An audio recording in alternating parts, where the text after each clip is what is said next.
పేరు పేరున హృదయపూర్వకంగా స్వాగతం సుస్వాగతం కూడా నేను తెలియజేస్తా ఉన్నా.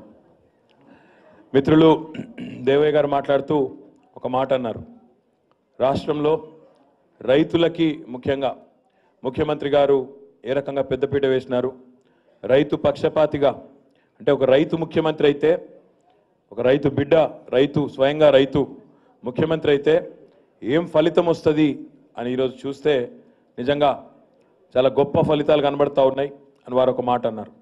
ఒకనాడు మన దేశానికి రమేష్ అన్నకు బాగా తెలిసి మాట, కమ్యూనిస్టులు పశ్చిమ బెంగాల్ నేలే సమయంలో ఒక నానుడి ఉండేది. బెంగాల్ ఈరోజు ఏం ఆలోచిస్తుందో దేశం తెల్లారి అదే ఆలోచిస్తుంది అనేది నానుడి. అంటే బెంగాల్లో ఈరోజు అయిన పని అంటే ముందు వాళ్ళు తెలివైన వాళ్ళు కాబట్టి, హుషారు కాబట్టి ముందు వాళ్ళు ఈరోజు చేసుకుంటే పని తెల్లారి దేశం మొత్తం కూడా అదే ఆచరిస్తుందనే ఓ మాట ఉండేది. కానీ బెంగాల్ తర్వాత గుజరాత్ అన్నారు, గుజరాత్ మోడల్ అన్నారు. ఈరోజు మాత్రం చాలా గర్వంగా చెప్పుకోవచ్చు. మనం ఏర్పడి 5 సంవత్సరాలు కాలే ఇంకా మన రాష్ట్రం. జూన్ 2 వస్తే 5 ఏళ్ళు అవుతుంది.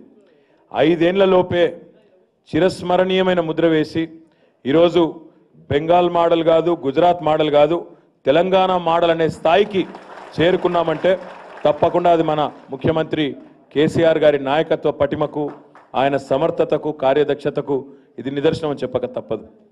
5 ఏళ్ల కిందట 2014లో ఆనాడు నరేంద్ర మోదీ గారు భారత ప్రధానమంత్రి పదవికి దావేదారుగా ఒక కార్యక్రమం చాలు చేసినాడు. చాయ్ పే చర్చ అన్నాడు.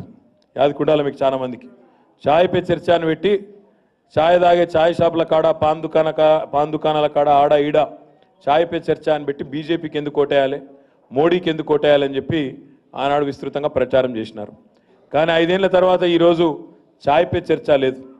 దేశంలో ఎక్కడ చూసినా ఇలా చర్చ దేని మీద ఉందంటే రైతు బంధుపై చర్చ ఉంది, రైతు బీమాపై చర్చ ఉంది, మిషన్ భగీరథపై చర్చ ఉంది, మిషన్ కాకతీయపై చర్చ ఉంది. ఒక్క మాటలో చెప్పాలంటే తెలంగాణపై చర్చ ఉంది, కేసీఆర్పై చర్చ ఉంది. ఇది వాస్తవం. నేను చెప్పేది అతిశయోక్తి కూడా కాదు. ఈరోజు స్వయంగా మనం ఎన్నో ప్రభుత్వాలను చూసినాం, మీరు చూసినారు, మేము కూడా చూసినాం. మా ఎరుకలో ఎంతోమంది ముఖ్యమంత్రులు, ప్రధానమంత్రులు స్వయంగా దగ్గర నుంచి చూసినాం, దూరం నుండి చూసినాం, ప్రజల్లో ఒకరిగా చూసినాం, ప్రతిపక్షంలో చూసినాం, అన్ని రకాలుగా చూసినాం. అందరూ కూడా రైతుల గురించి మాట్లాడిన వాళ్ళే, ఆ ఆకుపచ్చ కండువా వేసుకున్న వాళ్ళే, ఆకుపచ్చ తలపాగా చుట్టిన వాళ్ళే, జై కిసాన్ అనే నినాదం ఇచ్చిన వాళ్ళే. కానీ వాళ్ళందరికీ జై కిసాన్ అనేది ఒక నినాదం మాత్రమే. మనకు మన ముఖ్యమంత్రి గారికి, టీఆర్ఎస్ పార్టీకి జై కిసాన్ అనేది ఒక నినాదం కాదు, ఒక విధానం. విధానపరమైన ఆలోచన చేసి రైతులను, వ్యవసాయాన్ని సంక్షోభంలోంచి బయటేసి సంక్షేమం వైపు, రైతు క్షేమంగా ఉంటే బాగుంటుందనే ఉద్దేశంతో ఒక రైతు పక్షపాత ప్రభుత్వాన్ని ఈరోజు ఈ రాష్ట్రంలో దేశం మొత్తం అబ్బురపడి చూసే విధంగా ప్రవేశపెట్టింది మన నాయకుడు కేసీఆర్ గారు. పెద్దలు చెప్తారు, ఎద్దేడ్చిన వ్యవసాయం బాగుపడదు, రైతు ఏడ్చిన రాజ్యం బాగుండదని చెప్తారు. అందుకే 24 గంటల కరెంట్ వస్తుందని ఎప్పుడన్నా మనం కలగన్నామా? వ్యవసాయానికి దయచేసి మీరు ఆలోచించాలని చెప్పి నేను కోరుతా ఉన్నా. నాకు బాగా అనుభవం ఉంది, బాగా నాకు స్వానుభవం ద్వారా చెప్తా ఉన్నా. 9 గంటల కరెంట్ అనేది ఆనాడు ఇదివరకు ఉన్న ప్రభుత్వాలు 9 గంటలు కాదు కదా, 6 గంటలు కూడా సరిగ్గా ఇవ్వని పరిస్థితి. ఆ 6 గంటలు కూడా 3 కిస్తులలో, 2 గంటలు ఒకసారి, 2 గంటలు ఒకసారి, ఇంకో 2 గంటలు ఇంకోసారి, అట్లాంటి పరిస్థితి. పారిన మడే పారుతుంది, ఇంకో మడి పారదు, అట్లాంటి పరిస్థితి. ఎరువుల కోసం లైన్లు, విత్తనాల కోసం లైన్లు, యూరియా బస్తాల కోసం లైన్లు, అన్నిటికీ లైన్లు. ఆఖరికి పోలీస్ స్టేషన్లలో పెట్టి విత్తనాలు పంచినాయి గత ప్రభుత్వాలు, కాంగ్రెస్ ప్రభుత్వ హయాంలో. ఇవన్నీ నాకంటే బాగా మీకు కూడా తెలుసు. వ్యవసాయమే ప్రధానమైన వృత్తిగా ఉండేది. మున్నూరు కాపు మరి కులంలో ఉండే ప్రతి సోదరుడు, సోదరి ఎక్కువ మేరకు ఈరోజు గ్రామీణ ప్రాంతాల్లో ముఖ్యంగా ఉండేదంతా కూడా వ్యవసాయ ఆధార కుటుంబాలు, వేరే కుల వృత్తి లేదు. కాబట్టి నాకంటే బాగా రైతుల స్థితిగతులు కాంగ్రెస్ ప్రభుత్వ హయాంలో ఎట్లుండే, ఈరోజు ఎట్లా మారిందో నాకంటే బాగా మీకే తెలుసు. ఆనాడు అన్నిటికీ కష్టాలే, కరెంటుకు కష్టాలే, నీళ్ళకు కష్టాలే, ఎరువుల బస్తాకు కష్టాలే, విత్తనాలకు కష్టాలే, మద్దతు ధరకు కష్టాలే, అన్ని కష్టాలే.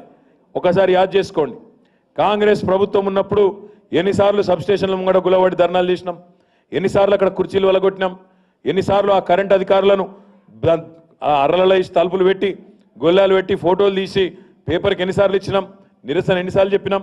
మేము కూడా ఉన్నాం ప్రతిపక్షంలో, శాసనసభలో ఉన్నప్పుడు. ఆనాడు శాసనసభ వచ్చింది అంటే, సమావేశాలు వచ్చినాయి అంటే ఎండిపోయిన కంకులు, ఎండిపోయిన వరి చేన్లు, ఆఖరికి రోషయ్య గారు అయితే ఒకసారి ఉరితాడు పట్టుకుని వచ్చిండు.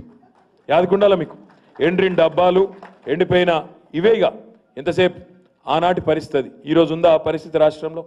ఇవాళ ఎవరు ఊహించని విధంగా అర్ధరాత్రి దొంగలు వచ్చే కరెంటుకు కావలగాసే తెలంగాణ రైతన్న ఈరోజు ఆ పరిస్థితి నుంచి ధీమాగా 24 గంటలు కరెంట్ ఉంటుంది, ఎప్పుడు వాడితే నేను చేసుకోవచ్చు అనే ధీమా ఈరోజు వచ్చిందంటే అది కేసీఆర్ వలన కాదా? ఒక్కసారి మీరు ఆలోచించండి.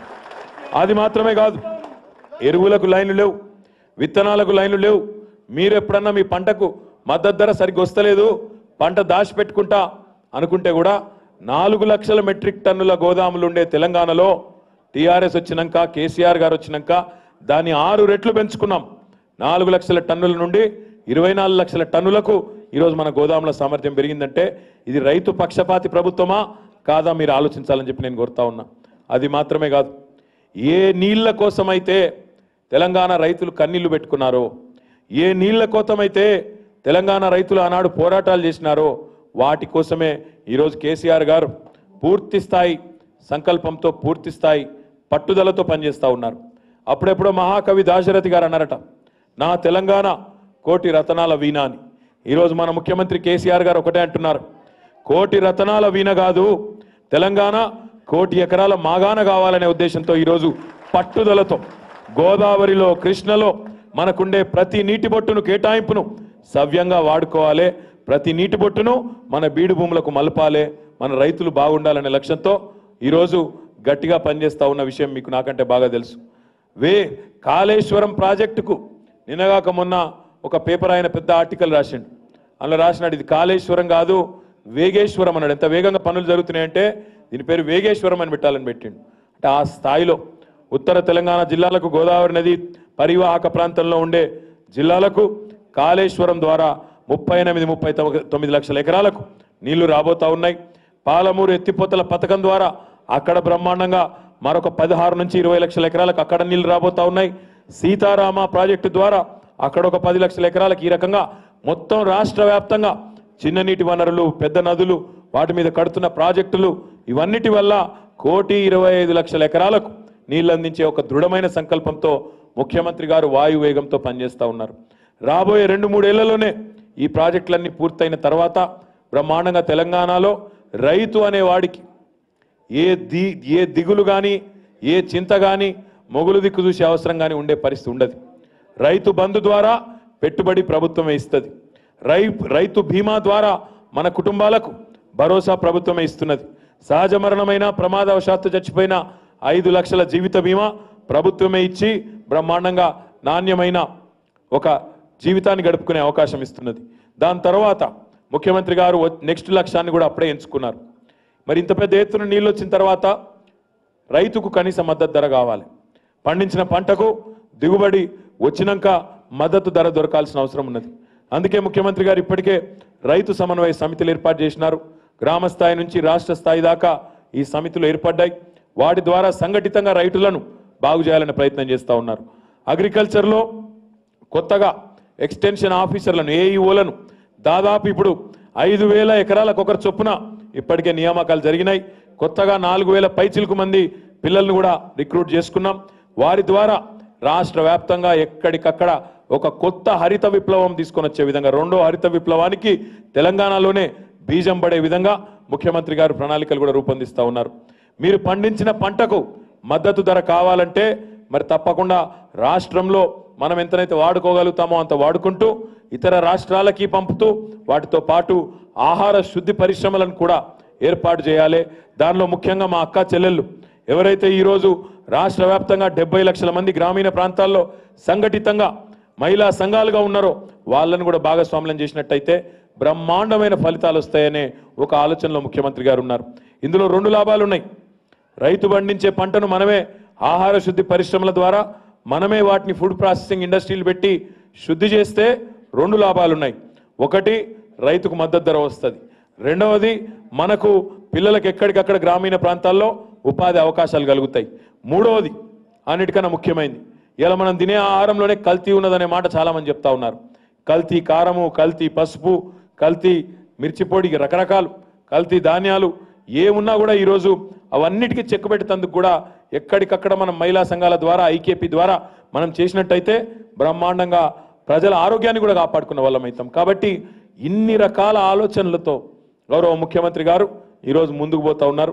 మరి మీరు రాష్ట్ర వ్యాప్తంగా ఉండే మునూర్ కాపు సోదరులు కొంతమంది కుల వృత్తి అనేది లేకపోవడం వల్ల చదువుకొని ఉపాధి అవకాశాల్లో స్థిరపడ్డారు, వ్యాపారాలు చేసుకుంటా ఉన్నారు, బ్రహ్మాండంగా వాళ్ళు ముందుకు పోతా ఉన్నారు. ఎవరైతే ఈరోజు గ్రామాల్లో నుండి వ్యవసాయం చేస్తూ ఉన్నారో మీ అందరి డిమాండ్ ఇప్పుడే దేవయ్య గారు చెప్పినారు. అందరికీ కార్పొరేషన్లు ఉన్నాయి, ఆర్య వైశ్యులకు ఉన్నది ఇప్పుడు కొత్తగా, మరి రెడ్డిలకు కూడా పెట్టినారు కార్పొరేషన్ ముఖ్యమంత్రి గారు, మరి బ్రాహ్మణులకు కూడా పెట్టినారు, ఎంబీసీలకు పెట్టినారు, మోస్ట్ బ్యాక్వర్డ్ క్లాసెస్కి. మాకెందుకు మునూరు కాపులకు ఒక కార్పొరేషన్ ఉండకూడదనే మీ ఆలోచన ఏదైతుందో ఆ విషయంలో నేను ఇప్పటికిప్పుడు మీకు ఎస్ అని నేను చెప్పలేను, ఎందుకంటే నా పరిధి కాదు, నాకు అంత అర్హత కూడా లేదు. కానీ ఒకటి మాత్రం పక్కాగా చేస్తాను, మీ ఆలోచనను మీ విజ్ఞప్తిని గౌరవ ముఖ్యమంత్రి గారి ముందు పెట్టి తప్పకుండా వారి దృష్టికి మీ ఆవేదనను తీసుకొని వచ్చి మరి న్యాయం చేసే విధంగా ముఖ్యమంత్రి గారికి మరి మీ ఆవేదనను మీ మనోభావాలను వారికి నివేదించే బాధ్యత మాత్రం నేను తీసుకుంటానని చెప్పి కూడా మీకు విజ్ఞప్తి చేస్తా ఉన్నాను.